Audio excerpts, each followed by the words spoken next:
ഓച്ചിറ വലിയകുളങ്ങര ദേവീക്ഷേത്രത്തിൽ ദുർഗാദേവി ഭദ്രാദേവി പ്രതിഷ്ഠ നടത്തി. കലശാഭിഷേകം, പ്രതിഷ്ഠാബലി, വിശേഷാൽ പൂജകൾ എന്നിവയും നടത്തി. ക്ഷേത്ര സമർപ്പണത്തിന് മുന്നോടിയായാണ് ചടങ്ങുകൾ നടത്തിയത്.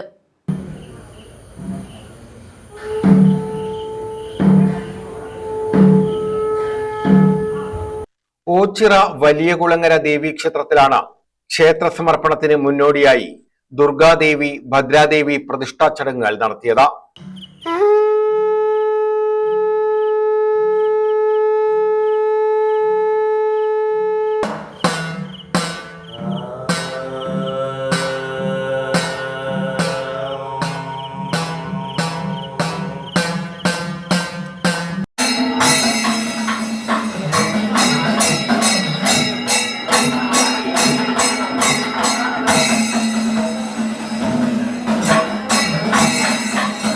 പുലർച്ചെ 2 ദേവിമാർക്കും സ്ഥലശുദ്ധി, പ്രാസാദ പ്രതിഷ്ഠ, പീഠപ്രതിഷ്ഠ, അധിവാസത്തിൽ ഉഷപൂജ, അങ്കുരപൂജ, മരപ്പാണി, ബിംബവും കലശങ്ങളും വാദ്യമേളങ്ങളുടെയും നാമോച്ചാരണത്തിന്റെയും അകമ്പടിയോടെ ശ്രീകോവിലേക്ക് എഴുന്നള്ളിച്ചു.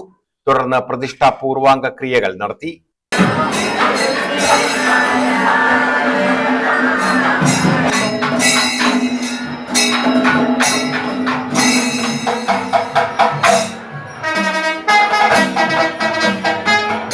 ഇതിനുശേഷമായിരുന്നു ദുർഗാദേവി ഭദ്രാദേവി പ്രതിഷ്ഠകൾ നടന്നത്. മുഹൂർത്ത പ്രായശ്ചിത്താദി ദാനങ്ങൾക്കു ശേഷം പ്രതിഷ്ഠാകർമ്മം നടന്നു. തുടർന്ന് അഷ്ടബന്ധ സ്ഥാപനം, കുംഭേശ കലശാഭിഷേകം, നിദ്രാകലശാഭിഷേകം, ജീവകലശാഭിഷേകം, ജീവാവാഹന പായസപൂജ, ഉപദേവതകളുടെ പ്രതിഷ്ഠ, കലശാഭിഷേകം, സ്തൂപിക പ്രതിഷ്ഠ, നിത്യപൂജ, പ്രതിഷ്ഠാബലി, ദീപാസ്ഥാപനം, പ്രതിഷ്ഠാ ദക്ഷിണ എന്നിവയും നടത്തി. നിരവധി ഭക്തർ ചടങ്ങുകളിൽ പങ്കെടുത്തു. ക്ഷേത്ര സമർപ്പണം 18-ന് നടക്കും. News bureau, Ochira.